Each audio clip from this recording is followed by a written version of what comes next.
we're going to discuss some joint locking techniques. Accompanying me I have Kelly here and Eric. You've seen them before in previous videos. Tonight we're going to talk about all of our basic joint locking techniques. We're going to look at a couple of them in detail. We're going to talk about how they fit into what my favorite drill is, clinch wrestling, and what that helps us do. And then we're going to go live. You're going to see us do a little bit of clinch wrestling to get into what exactly we're looking for in the joint, or what exactly we're utilizing the joint locks for in the self-defense roadmap. Right? We got to move off the X. We have to bridge with our opponent, and then we have to intimidate our opponent, and then apply a joint locking technique before we throw our opponent, before we take them down. We're going to be still moving off the X because we're going to be going live. We're going to be, trying to take each other's back and back take wrestling. We're not going to be stunning our opponent. We will be bridging because it's going to be clinch wrestling, so we're going to be connected the whole time. And then we're just going to be looking for those joint locks. And those joint locks are going to be opening up other opportunities for our other body manipulations, right? C-clamps, wrist ties. Defense against wrist ties would be good. Joint locks. What else? What did I say? Wrist tie, C-clamp, arm drags, Russian tie, and of course, we're pummeling for position. So we're going to go ahead and get started, and we're going to go ahead and run through each one of the locks one by one. All right, so what we're going to do is we're going to run through each lock one by one, not in great detail, but I'm just going to show you our 12 basic locks from a wrist tie. Now, we learn these on a single side first, then you learn them on the opposite side, then you learn them from different clothing grabs, but all the locks are the same, right? So we start from a basic wrist tie. Right, so we're going to bow just to say, mutual respect. I'm not trying to hurt him. He's not trying to injure.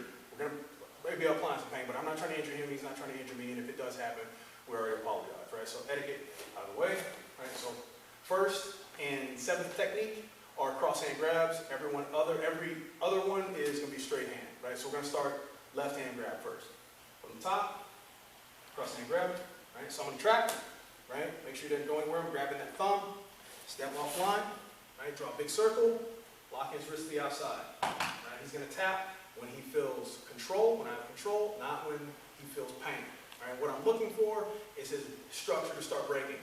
Right? I want that. I want that little thing. 2. Right? Straight hand grab. I'm just going to trap. Again, I'm going to step offline one more time. Draw a big circle. I want his index finger right on my breastbone. Right? Then I'm going to grab his wrist. I'm going to squeeze, right? Take all the give out of it. And then I'm going to press his pinky toward him. Right? I need a solid base for that to work. I'm not using my hand. I'm using my chest. Number 3. Call it a Z-lock. Again, I'm going to trap. Step offline. Right? Draw a big circle. Get it to the opposite side of my chest first. That index finger, I'm going to reach up, I'm going to grab his elbow, right? Make this Z here, and I'm going to make his pinky touch his chest. All right, when you're practicing these, I don't want to let go immediately. I don't want to be trained to, when he taps, okay, he's cool, right? No, I'm going to take a moment. He taps, I take a breath. I decide when I let him go. He doesn't decide when I let him go. Okay? So, number 4. Straight hand grab. I'm going to step. I'm going to put my hand in my pocket. After that, I'm going to grab his wrist, right up against my hip. I'm going to turn. That's going to supinate his wrist, and I get trapped on that hip bone, right? Once my hand is free, put it behind the elbow, and now his arm is trapped between my arm and, well, my gut. But I want it on my hip bone. After that, I'm going to buck and shoot him up. Right? He taps. I take a moment. I let him go. 5. Now we're not trapping, now we're getting what I call an aggressive regrab, right? I'm going to attack his wrist with the web of my hand, right? At the same time, be reaching up into my own armpit, right? So, step into that, seize the elbow, pick his arm up, I'm going to cut his throat, stick his elbow into that pocket, close that barn door right there, right? And this is going to be what's called a come along, right? So, come here, zoom in, come over here. Right? So when I get to this point, right, his wrist is bent like this, I'm going to squeeze. Boom, just like that.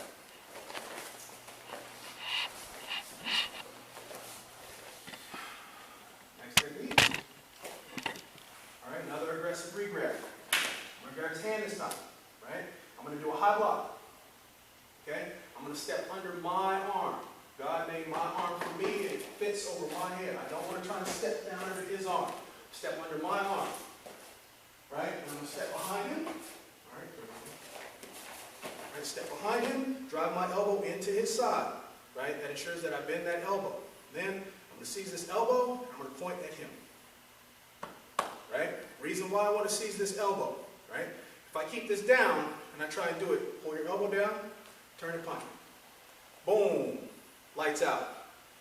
I let the elbow roll forward. He spins the opposite direction, hits me with an elbow. Crack. Lights out. I keep this elbow up, turn punch me. Right? Push that at him. Turn elbow. Right? I don't let him do that with this here.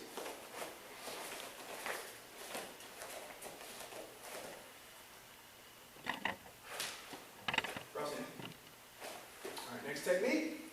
I'm going to trap. Left to the outside. I'm going to turn, look in the mirror because I'm so pretty. Re-grab his arm, elbow to elbow, right? Then I'm going to use this, right? Pull, push, drive him into the deck with a spin. Right? That one doesn't cause pain. Right? That one's a really good one. You get somebody coming forward, you can disappear around the outside. Next technique. All right? I'm going to trap, step to the outside. I'm going to grab his wrist. I'm going to throw my elbow over his elbow. All right. Come over here, Kelly. All right, so I want you to come look at this. All right, so once I get to this point, I want my wrist or my hand to cradle underneath his hand, right? Get heavy on his elbow, right? Pull your hand out, right? His hand is stuck in there. It's bottlenecked right at the wrist, okay?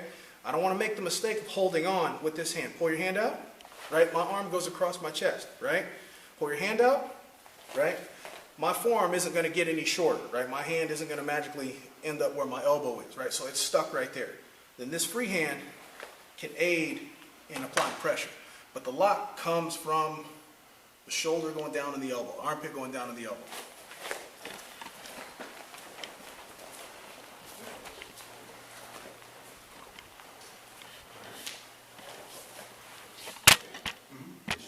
Next technique. All right, so aggressive re-grab. This V here, I'm going to stick my hand right in that V, and I'm going to spin up next to him. Right? Pull his arm straight out. I'm going to get behind his elbow, headlock it, and I'm going to crank this hand back like a throttle. I'm going to push his hand across his body.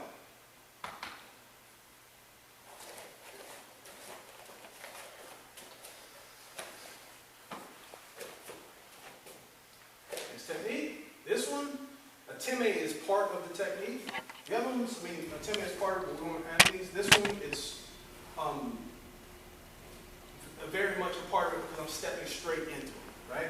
So I'm coming up right underneath his wrist. Here's my release here, and I'm pressing his chin back, right? So palm heel to the nose, palm heel to the chin, into the throat, fingers in the eyes, something up high. I want to drive him back.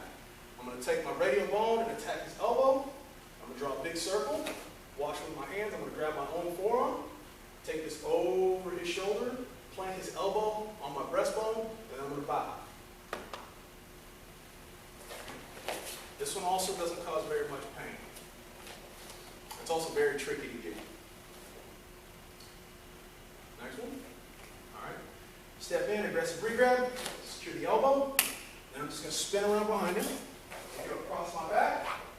Right? When I get to this point, it would help if I were shorter. I get to this point, I'm going to go 2-on-1, 2 hands on wrist, and I'm going to crank my elbow back, not pull him down. Cranking my elbow back makes his chest rise up toward the air versus him just falling back and laying him off.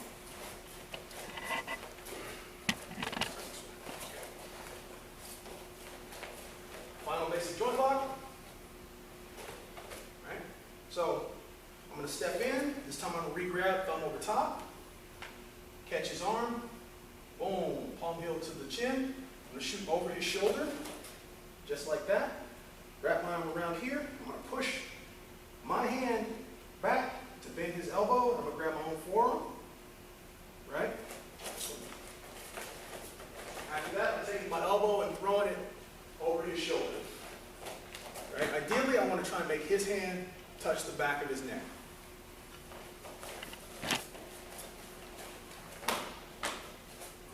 All right, so we're going to start from the top, and then we're going to discuss a little bit about how the joint locking techniques work in facilitating taking somebody's back. Right? So from the top, let's take the first technique.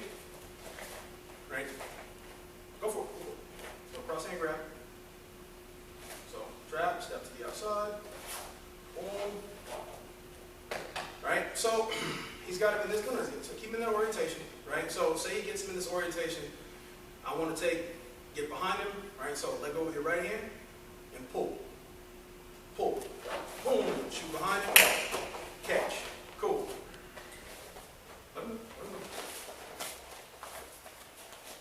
All right. Let's go from, let's see, straight hand grab. Right? So they're in the mix and they're wrestling, and he gets a wrist tie. Right? So he goes for his next technique. To the chest. Boom. All right? So that might make him touch the ground. All right? If he touches the ground, also a point. Right? But we're not trying to make each other submit. We're trying to open up other opportunities. Right? Because ultimately, right, I want to get behind him. Right? Why is that? Right? Kelly and I, man, we're rumbling with each other. We can go. Right? Size disparity here. We're rumbling each other. Right? I'm the bigger hammer. Right? If we just start trading, start banging out, I'm going to win that engagement. Right? He's hitting me, I'm hitting him. Right? It's hard for me to hit him when he's behind me. It's easy for him to hit me when he's behind me. Right? So I want him to be getting behind me. I want him to be getting behind Kelly, if he can. Right? That's safer for him. All right, on to the next technique. This time, when you feel the pressure, I want you to start defending and to stop when I tell you to stop. Right? So, Eric's going to do a technique. Defend. Right? See, now we got a do-si-do. All right, pretty good. Stop. Right? So, go back. Go back. So, he went for his third technique. He started do-si-do. Then he reached around. Reach around, over top. He reached over top. Boom, he created a hole. Right? Created that hole there. Man, I can bail on this. Right? Because he gave me the underhook. Right? See, this opened up this opportunity. That's what we're trying to talk. That's what we're talking about. Right? When you start joint locking people, right? Give me a joint lock. Right? So, you give me kotegaeshi, right? Arms get real short. Right? Arms get real short real quick because I don't want to get my wrist broken. Right? But if my arm gets short, what is it not doing? It's not attacking him, right? It's not attacking him. Right? So I reach out and I grab him. Arms get real short. Boom. Right? I reach out and I attack him. Boom. Arms get real short. Boom. So those joint locks are helping open up other opportunities. Right? I get my kotegaeshi. Arm gets real short. Right? Cool. Collar cut. Fine by me. Right? Go for this D-lock. Defend. Already got it. Right?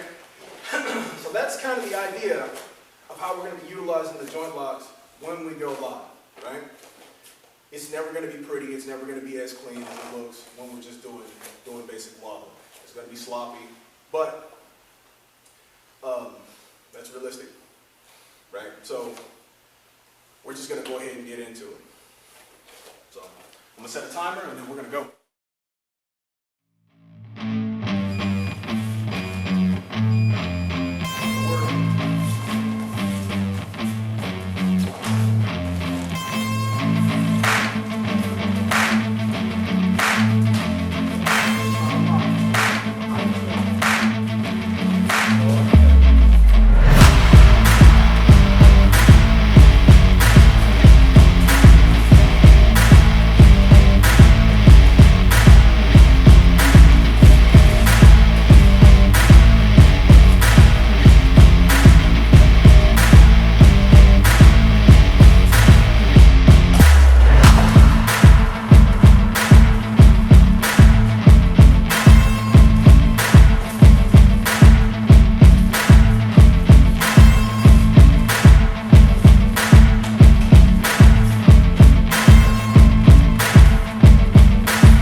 whole lot going on. I'm trying to incorporate some of those locks that really changes the game. If you've ever seen us do back take wrestling, I'm sure you have, previous episodes, it different, but now are different from it was this time.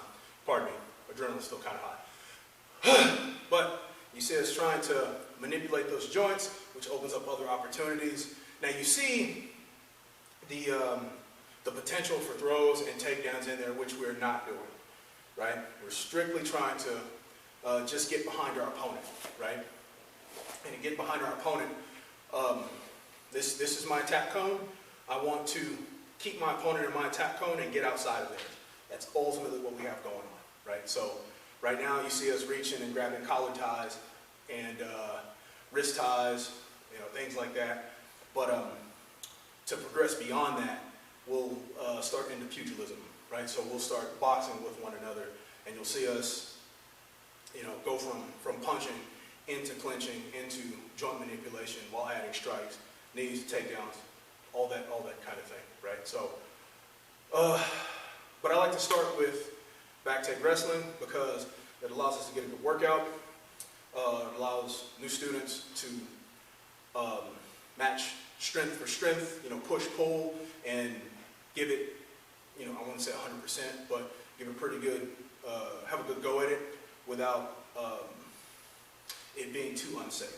I mean, you will catch, we wear mouthpieces because you'll catch, knees, elbows, headbutts, things like that. Maybe not knees, but elbows, headbutts, fingers, that type of thing. But I don't have to worry about anybody getting, a serious concussion and getting punched in the face. And that comes later and after we learn how to defend ourselves. But, or after they learn how to defend themselves. But we still get to have a sense of what it's like to struggle against another human being, especially starting up. And we start attaching things to it and build our art from there. So, man, I'm going to start rambling, and I don't want to do that. So before that happens, I'm going to go ahead and close it. Thank you for watching. Hit that like button, subscribe. If you like what you saw here, go ahead and give it a share. So.